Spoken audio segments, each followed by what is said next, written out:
ಸ್ವಲ್ಪ ಕೂತ್ಕೊಬಿಡಿ, ಅಲ್ಲಿ ನಮ್ಗೆ ಕನೆಕ್ಟ್ ಆಗಲ್ಲ. ಈ ಕಡೆ ಇಲ್ಲ, ಈ ಕಡೆ ಬಂದ್ಬಿಡಿ, ಇಲ್ಲಿ ಈ ಕಡೆ ಬಂದ್ಬಿಡಿ. ಇಷ್ಟು ಜನ ಮಾತ್ರ ಇಲ್ಲಿ ಸೆಂಟಿಮೆಂಟ್ಲ ಹತ್ರ ಬಂದ್ಬಿಡಿ.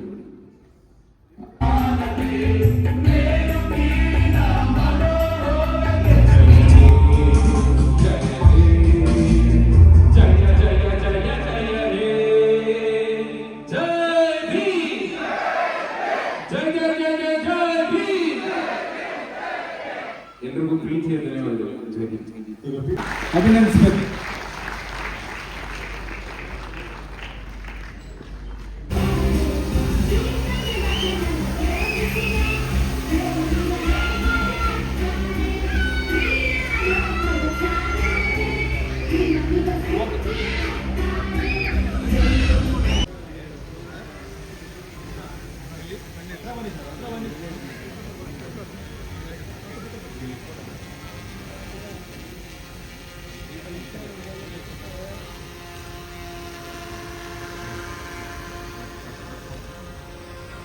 ಸಭಾಂಗಣದ ಒಳಗಡೆ ಕರ್ಕೊಂಡ್ಬಿಡಿ.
ದಿನಾಂಕ 1 ಮೇ 2026ರಲ್ಲಿ ನಾವು ಹಮ್ಮಿಕೊಂಡಿದ್ದಂಥ ಮಹದೇವಪುರ ದಲಿತ ಸಂಘದಿಂದ ಹಮ್ಮಿಕೊಂಡಿದ್ದ ಕಾರ್ಯಕ್ರಮ ಅಂಬೇಡ್ಕರ್ ಜಯಂತಿ ಹಾಗೂ ಜಗಜೀವನ್ ರಾಮ್ ಜಯಂತಿಯನ್ನು ಬಹಳ ಯಶಸ್ವಿಯಾಗಿ ನೆರವೇರಿಸಿದಂಥ ನಮಗೆಲ್ಲ ಸಪೋರ್ಟ್ ಮಾಡಿದಂಥ ಎಲ್ಲ ವಿದ್ಯಾರ್ಥಿ, ಅವರ ಕುಟುಂಬಗಳು, ಸಮುದಾಯದ ಎಲ್ಲರಿಗೂ ನನ್ನ ಧನ್ಯವಾದಗಳನ್ನು ಹೇಳಕ್ಕೆ ಇಷ್ಟಪಡ್ತೀನಿ. ನಮ್ಮ ಉದ್ದೇಶ ಇಷ್ಟೇ, ಮಕ್ಕಳಿಗೆ ವಿದ್ಯಾಭ್ಯಾಸ ಎಷ್ಟು ಮುಖ್ಯ ಅಂತ ಅವ್ರಿಗೆ ತಿಳಿಸ್ಕೊಡ್ಬೇಕು. ಮುಂದಿನ ದಿನಗಳು ಅವರು ಸ್ವಲ್ಪ ಪುಸ್ತಕಗಳನ್ನ ಓದಬೇಕಾಗತ್ತೆ. ಅಂಬೇಡ್ಕರ್ ವಿಚಾರಗಳು, ಬುದ್ಧನ ವಿಚಾರಗಳು, ಇದ್ರ ಬಗ್ಗೆಲ್ಲ ಸ್ವಲ್ಪ ಓದಿ ವಿಷಯಗಳು ತಿಳ್ಕೊಬೇಕಾಗತ್ತೆ. ಸ್ವಲ್ಪ ಸಮಯ ಕೊಡಬೇಕು. ವಿಚಾರಗಳು ತಿಳ್ಕೊಂಡಾಗ ಅವ್ರಿಗೆ ಎಲ್ಲ ಸ್ವಲ್ಪ ಧೈರ್ಯ ಬರುತ್ತೆ. ಇಷ್ಟೇ ನಮ್ಮ ಉದ್ದೇಶ ಇದ್ದಿದ್ದು. ಮುಂದಿನ ಬಾರಿ ಇನ್ನೂ ವಿಜೃಂಭಣೆಯಿಂದ ಬೇರೆ ರೀತಿಯಲ್ಲಿ ಈ ಅಂಬೇಡ್ಕರ್ ಜಯಂತಿ ಮಾಡ್ತೀವಿ.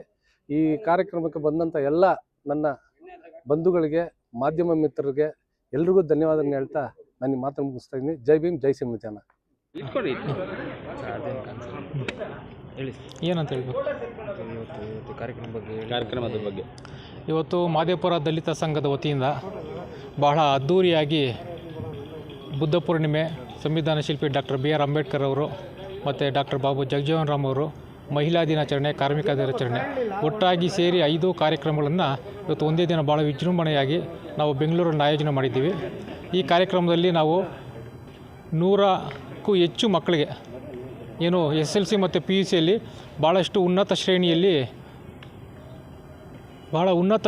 ಅವರು ವಿದ್ಯಾಭ್ಯಾಸದಲ್ಲಿ ತೇರ್ಗಡೆಯನ್ನು ಹೊಂದಿರ್ತಾರೆ. ಅಂಥ ವಿದ್ಯಾರ್ಥಿಗಳನ್ನು ಪರಿಗಣಿಸಿ ಅವ್ರಿಗೂ ಶಿಕ್ಷಣಕ್ಕಾಗಿ ಪ್ರೋತ್ಸಾಹ ಕೊಡಬೇಕು ಮತ್ತು ಅವರು ಇನ್ನೂ ವಿದ್ಯಾಭ್ಯಾಸದಲ್ಲಿ ಭಾಳಷ್ಟು ಮುಂದುವರಿಬೇಕು ಅನ್ನೋ ಉದ್ದೇಶದಿಂದ 100ಕ್ಕೂ ಹೆಚ್ಚು ಮಕ್ಕಳಿಗೆ ನಾವು ಪ್ರತಿಭಾ ಪುರಸ್ಕಾರವನ್ನು ಆಯೋಜನೆ ಮಾಡಿದ್ವಿ.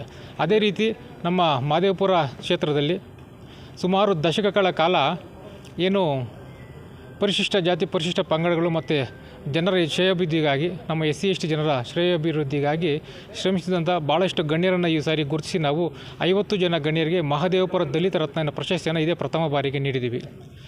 ಈ ಪ್ರಶಸ್ತಿನ ನಾವು ಯಾಕೆ ಆಯ್ಕೆ ಮಾಡಿದ್ವಿ ಅಂದರೆ ಅವರು ದಶಕಗಳ ಕಾಲ ಭಾಳಷ್ಟು ಹೋರಾಟಗಳು ಮಾಡಿದ್ದಾರೆ. ದಲಿತರ ಪರವಾಗಿ ಹೋರಾಟ ಮಾಡಿದ್ದಾರೆ. PTCL ಜಮೀನುಗಳನ್ನು ಉಳಿಕೆ ಮಾಡಿದ್ದಾರೆ. ಮತ್ತು ಅವ್ರಿಗೆ ಫ್ರೀ ಸೈಟ್ಗಳನ್ನ ಕೊಡಿಸಿದ್ದಾರೆ, ಫ್ರೀ ಮನೆಗಳನ್ನ ಕಟ್ಸ್ಕೊಟ್ಟಿದ್ದಾರೆ. ಅವ್ರ ಮೇಲೆ ದೌರ್ಜನ್ಯಗಳಾದಾಗ ಪೊಲೀಸ್ ಠಾಣೆಗಳಿಗೆ ಹೋಗಿ ಅವ್ರ ಪರವಾಗಿ ನಿಂತಿದ್ದಾರೆ. ಮತ್ತು ಇನ್ನೂ ಹಲವಾರು ರೀತಿಯಲ್ಲಿ ಶಿಕ್ಷಣಕ್ಕೆ ಇರ್ಬೋದು, ಉದ್ಯೋಗಕ್ಕೆ ಇರ್ಬೋದು, ಪ್ರತಿಯೊಂದು ವಿಚಾರಗಳಿಗೂ ಅವರು ಭಾಳಷ್ಟು ಶ್ರಮವನ್ನು ಪಟ್ಟು ಜನರ ಹಿತಕ್ಕಾಗಿ ಭಾಳಷ್ಟು ಕೆಲಸ ಮಾಡಿದ್ದಾರೆ ಮತ್ತು ಶ್ರಮ ವಹಿಸಿದ್ದಾರೆ. ಹಾಗಾಗಿ ಅಂಥ 50 ಜನರನ್ನು ನಾವಿವತ್ತು ಗುರುತಿಸಿ ಅವರಿಗೆ ಮೊದಲನೇ ಬಾರಿಗೆ ಮಹದೇವಪುರ ದಲಿತ ರತ್ನ ಪ್ರಶಸ್ತಿಯನ್ನು ನಾವು ಈ ಬಾರಿ ಕೊಟ್ಟಿದ್ದೀವಿ. ಪ್ರತಿಭಾ ಪುರಸ್ಕಾರ ಯಾವ್ಯಾವ SLC ಮತ್ತು PUC ಮಕ್ಕಳು, ಇದರಲ್ಲಿ ಬರೀ SC ಮಕ್ಕಳೆಲ್ಲ, ಎಲ್ಲ ಜನಾಂಗದ ಮಕ್ಕಳಿಗೂ ಕೊಟ್ಟಿದ್ದೀವಿ. ಯಾವ ಪರ್ಸೆಂಟೇಜ್ ಮೇಲೆ ನೋಡಿದ್ರೆ ಸರ್ ಪರ್ಸೆಂಟೇಜು 75% ಮೇಲೆ ಕೊಟ್ಟಿದ್ದೀವಿ. ಕೆಲವರು 60%ಗೂ ಕೊಟ್ಟಿದ್ದೀವಿ. ಯಾಕಂದರೆ ಅವ್ರಿಗೂ ಇವ್ರಿಗೂ ತಾರತಮ್ಯ ಮಾಡಬಾರ್ದು ಅನ್ನೋ ಉದ್ದೇಶದಿಂದ ಪಾಸಾಗಿ ಕೆಲವರು ನಮ್ಮ SC ವಿದ್ಯಾರ್ಥಿಗಳು ಪಾಸಾಗೋದೇ ಸ್ವಲ್ಪ ಕಷ್ಟ. ಅಂಥದ್ರಲ್ಲಿ ಅವರು 60%, 70% ತೆಗೆದಿರ್ತಾರೆ. ನಾವು ಬರೀ 80%, 90% ಡಿಸ್ಟಿಂಕ್ಷನ್ ಬೇಕು ಅಂದರೆ ಆಗೋದಿಲ್ಲ. ಹಾಗಾಗಿ ಪ್ರಥಮ ದರ್ಜೆಯಲ್ಲಿ ಯಾರ್ಯಾರು ಪಾಸಾಗಿರ್ತಾರೋ ಅಂಥ ಎಲ್ಲ ಮಕ್ಕಳನ್ನು ಗುರುತಿಸಿ ನಾವು ಅವರಿಗೆ ಇವತ್ತು ಪ್ರತಿಭಾ ಪುರಸ್ಕಾರವನ್ನು ಮಾಡಿದ್ದೀವಿ. ಎಷ್ಟು ಜನ ಮಕ್ಕಳು? 100ಕ್ಕೂ ಹೆಚ್ಚು ಸರ್. ಸರ್, ಈಗ ಯಲ್ಲಪ್ಪ ಅವ್ರು ಹೇಳ್ತಾ ಇದ್ರು, ಎಡಬಲ ಸೇರಿದ್ರೆ ಇಡೀ ದೇಶನೇ ಆಳ್ಬೋದು ಅಂತ ಹೇಳ್ತಾ ಇದ್ರು. ನೀವು ಸಮುದಾಯದ ಮುಖಂಡರನ್ನ ಇಷ್ಟು ದೊಡ್ಡ ಮಟ್ಟದಲ್ಲಿ ಸೇರಿಸಿದ್ದೀರಾ, ಏನು ಕಷ್ಟ ಅನಿಸ್ತಾ ಏನು? ಸರ್ ಕಷ್ಟನೇ, ನಮ್ಮ ಸಮುದಾಯದವ್ರನ್ನ ಒಂದು ಕಡೆ ಸೇರಿಸ್ಬೇಕು ಅಂದರೆ ಕಷ್ಟನೇ. ನಾವು ಮುಂದೆ ಈ ರೀತಿ ಎಡಬಾಡಗಳ ಮಧ್ಯೆ ವೈಷಮ್ಯ ಬರುತ್ತೆ ಅನ್ನೋದು ನಮಗೆ ಮುಂದಾಲೋಚನೆ ಮೊದಲೇ ಇತ್ತು. ಹಾಗಾಗಿ ನಾವು ಅದನ್ನೆಲ್ಲ ತಿಳ್ಕೊಂಡೇ ಸುಮಾರು ಒಂದು 7-8 ವರ್ಷಗಳ ಹಿಂದೆಯೇ ಈ ಥರ ಸಾಮರಸ್ಯ ನಮ್ಮ ಜೊತೆ ಇರಬೇಕು, ನಮ್ಮಲ್ಲಿ ಹುಡುಕಾಗಬಾರ್ದು ಅಂತ ಹೇಳ್ಬಿಟ್ಟು ನಾವು ಅದೇ ಕೆಲಸ ಮಾಡ್ತಾಯಿದ್ವಿ. ಪ್ರತಿಯೊಬ್ಬ ನಾಯಕರ ಮನೆಗೆ, ಪ್ರತಿಯೊಬ್ಬ ಹೋರಾಟಗಾರರ ಮನೆಗೆ ಹೋಗಿ ಈ ವಿಚಾರಗಳನ್ನ ನಾವು ತಿಳಿಸ್ತಾ ಇದ್ವಿ. ಹಾಗಾಗಿ ಇವತ್ತು ಮಹದೇವಪುರದಲ್ಲಿ ಯಾವುದೇ ಕಾರಣಕ್ಕೂ ಎಡಬಲ ಸಂಘರ್ಷ ಇದುವರೆಗೂ ಆಗಲಿಲ್ಲ, ಮುಂದೇನೂ ಆಗಲ್ಲ, ಆಗೋದಕ್ಕೆ ನಾವು ಬಿಡೋದು ಇಲ್ಲ. ಮಹದೇವಪುರ ದಲಿತ ಸಂಘದ ವತಿಯಿಂದ ಈ ವರ್ಷ ನಾವು ಬಾಬಾ ಸಾಹೇಬ್ ಅಂಬೇಡ್ಕರ್ ಅವ್ರ ಜಯಂತಿನ ಅರ್ಥಪೂರ್ಣವಾಗಿ ಮಾಡಬೇಕಂತೇಳಿ ಎಲ್ಲರೂ ನಿರ್ಣಯ ಕೈಗೊಂಡಿದ್ವಿ. ಆದರೆ ನಮ್ಮ ಒಂದು ಮಹದೇವಪುರ ಕ್ಷೇತ್ರದಲ್ಲಿ ಹಲವಾರು ಜನ ಸಂಘಟನೆಗಳಲ್ಲಿ ಭಾಗವಹಿಸಿದ್ದಾರೆ. ಏಪ್ರಿಲ್ 14ನೇ ತಾರೀಕು ಎಲ್ಲರೂ ಸಹ ಬ್ಯುಸಿ ಇರೋದ್ರಿಂದ ನಾವು ಒಂದಿನ ವಿಶೇಷವಾಗಿ ಮಾಡೋಣ ಅಂತೇಳಿ ತೀರ್ಮಾನ ಮಾಡಿದ್ವಿ. ನಮ್ಮ ಹಿರಿಯರು 1ನೇ ತಾರೀಕು ಬುದ್ಧ ಪೂರ್ಣಿಮೆ ಇರೋದ್ರಿಂದ ಆ ದಿನ ನೀವು ಮಾಡಿ ಅಂತೇಳಿ, ನಮಗೆ ಬುದ್ಧ ಪೂರ್ಣಿಮೆ ಕಾರ್ಮಿಕರ ದಿನಾಚರಣೆ ಇರೋದ್ರಿಂದ ಭಾಳ ವಿಶೇಷವಾಗಿರುತ್ತೆ ಅಂತೇಳಿ ಹೇಳಿದ್ರಿಂದ ಈ ದಿನ ನಾವು ಆಯೋಜನೆ ಮಾಡಿದ್ವಿ. ಅದೇ ರೀತಿ ನಾವು ವರ್ಷ ವಿಭಿನ್ನವಾಗಿ ಕಾರ್ಯಕ್ರಮಗಳನ್ನು ಮಾಡ್ಕೊಳ್ತಾ ಬಂದಿದ್ದೀವಿ. ಕಳೆದ ವರ್ಷ ಬೈಕ್ ರ್ಯಾಲಿ ಮಾಡಿದ್ವಿ. ಸುಮಾರು ಮಹದೇವಪುರ ಕ್ಷೇತ್ರದಿಂದ 1,500 ಬೈಕ್ಗಳು ಮತ್ತು ಕಾರುಗಳು ಎಲ್ಲ ಸೇರಿ ಒಂದು 2,000 ಬೈಕ್ಗಳ ಜೊತೆಗೆ 5,000 ಒಂದೇ ಜಾಗದಲ್ಲಿ ಸೇರಿ ನಾವು ಪ್ರೊಸೆಷನ್ ಮೆರವಣಿಗೆ ಮಾಡಿದ್ವಿ. ಈ ವರ್ಷ ಏನಾದರೂ ಒಂದು ರೀತಿ ಸಾರ್ಥಕತೆ ಆಗಬೇಕು ಅಂತ ತಿಳ್ಕೊಂಡು ಮಕ್ಕಳಿಗೆ ಪ್ರತಿಭಾ ಪುರಸ್ಕಾರ, ಹಾಗೆಯೇ ನಮ್ಮೊಟ್ಟಿಗೆ ಹಲವಾರು ಜನ ಹೋರಾಟಗಾರರು ಮತ್ತು ಸಾಧನೆ ಮಾಡಿರ್ತಕ್ಕಂಥವ್ರು ಹಲವಾರು ಜನ ಇದ್ದಾರೆ. ಅವ್ರನ್ನ ಗುರುತಿಸೋಂಥ ಕೆಲಸ ಮಾಡೋಂಥದ್ದು ಭಾಳ ವಿರಳ. ಹಾಗಾಗಿ ನಾವು ಒಂದು 10 ಜನ ಸಾಧಕರನ್ನು ಗುರುತಿಸಿ ಮಹದೇವಪುರ ದಲಿತ ರತ್ನ ಕೊಡೋಣ ಅಂಥೇಳಿ ನಾವು ನಿರ್ಣಯ ಮಾಡಿದ್ವಿ.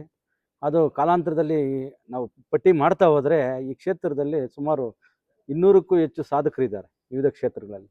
ಹಾಗಾಗಿ ವರ್ಷ ನಾವು ಮಾಡ್ಕೊತ ಹೋಗೋಣ ಅಂತೇಳಿ ಈ ಮೊದಲನೇ ವರ್ಷ ಇರೋದ್ರಿಂದ 58 ಜನ ಸಾಧಕರಿಗೆ ನಾವು ಮಹದೇವಪುರ ದಲಿತ ರತ್ನ ಪ್ರಶಸ್ತಿ ನೀಡಿದ್ದೀವಿ. ಹಾಗೆಯೇ ಮಹಿಳಾ ದಿನಾಚರಣೆಯನ್ನು ಆಚರಣೆ ಮಾಡಬೇಕು. ಮಹಿಳಾ ದಿನಾಚರಣೆ ಆಚರಣೆ ಮಾಡೋದು ಯಾವ ರೀತಿ ಮಾಡಬೇಕಂತೇಳಿ ಹೆಣ್ಮಕ್ಳಿಗೆ ಸೀರೆ ವಿತರಣೆ ಮಾಡೋದ್ರ ಮುಖಾಂತರ ಸುಮಾರು 250 ಹೆಣ್ಮಕ್ಳಿಗೆ ಇವತ್ತು ನಾವು ಸೀರೆ ವಿತರಣೆ ಸಹ ಮಾಡಿದ್ದೀವಿ.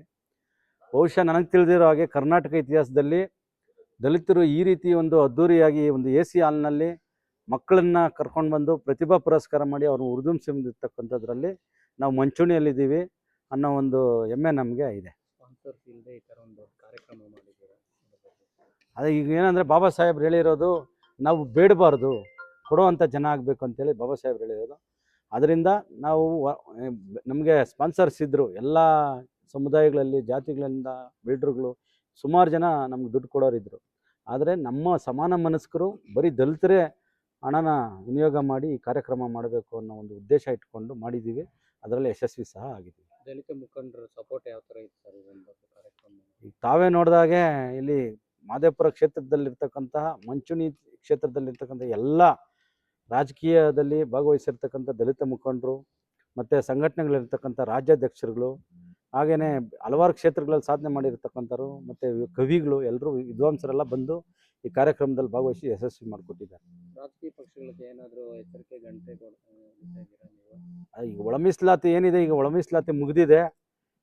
ರಾಜಕೀಯ ಪಕ್ಷಗಳು ಸುಮ್ಮನೆ ದೊಂಬರಾಟದಲ್ಲಿ 15 ವರ್ಷ 20 ವರ್ಷ ಇದು ಮಾಡ್ಕೊಂಡಿದ್ದಾರೆ.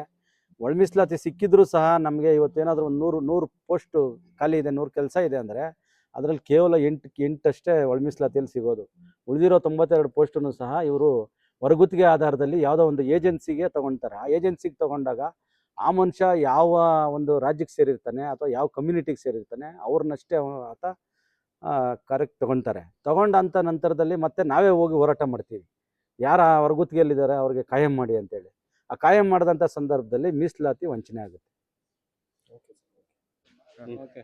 ಜೈ ಭೀಮ್ ಬಂಧುಗಳೇ, ಏನು ಇವತ್ತು ಮಾದೇಪುರ ಕ್ಷೇತ್ರದಲ್ಲಿ ಬಾಬಾ ಸಾಹೇಬ್ ಅಂಬೇಡ್ಕರ್ ಜಯಂತಿ ಹಾಗೂ ಬುದ್ಧ ಪೂರ್ಣಿಮೆ ಹಾಗೂ ಬಾಬು ಜಗಜೀವನ್ ಜಯಂತಿಯನ್ನು ಮಾದೇಪುರ ಕ್ಷೇತ್ರದಲ್ಲಿ ಬಹಳ ಅದ್ದೂರಿಯಾಗಿ ಕಾರ್ಯಕ್ರಮ ನಡೆಸಿದೆ. ಮತ್ತು ಈ ಮಾದೇಪುರ ಕ್ಷೇತ್ರದ ಈ ಕ್ಷೇತ್ರದಲ್ಲಿ ಸುಮಾರು 106 ಸಂಘಟನೆಗಳಿದ್ದವು. ಎಲ್ಲ ಸಂಘಟನೆಗಳು ಬಂದು ನಮಗೆ ಒಟ್ಟುಗೂಡಿಸಿ ಈ ಕಾರ್ಯಕ್ರಮವನ್ನು ಯಶಸ್ವಿಗೊಳಿಸಿದ್ದಾರೆ. ಅದೇ ರೀತಿ ವಿದ್ಯಾರ್ಥಿಗಳಿಗೂ ಸಹ ಇಲ್ಲಿ ಬಹುಮಾನ ವಿತರಣೆ ಮಾಡಿದ್ದೀರಿ. ಇನ್ನು ಮುಂದೆ ವಿದ್ಯಾರ್ಥಿಗಳಿಗೂ ಮುಂದಿನ ವರ್ಷದಲ್ಲಿ ಅಂಬೇಡ್ಕರ್ ಸಹಾಯದಿಂದ ಇನ್ನೂ ಹೆಚ್ಚಿನ ರೀತಿಯಲ್ಲಿ ನಾವು ಪ್ರೋಗ್ರಾಮ್ ಮಾಡ್ತೀವಿ. ಇಲ್ಲಿ ಬಂದು ಕಾರ್ಯಕ್ರಮ ಯಶಸ್ವಿಗೊಳಿಸಿದಂಥ ಎಲ್ಲ ಸಂಘಟನೆಗಳಿಗೂ ಮತ್ತು ಮಹಿಳೆಯರಿಗೂ ಹಾಗೂ ನಮ್ಮ ಸಂಘದ ಪದಾಧಿಕಾರಿಗಳಿಗೂ ಎಲ್ಲರಿಗೂ ಧನ್ಯವಾದಿಸ್ತೀನಿ. ಜೈ ಭೀಮ್.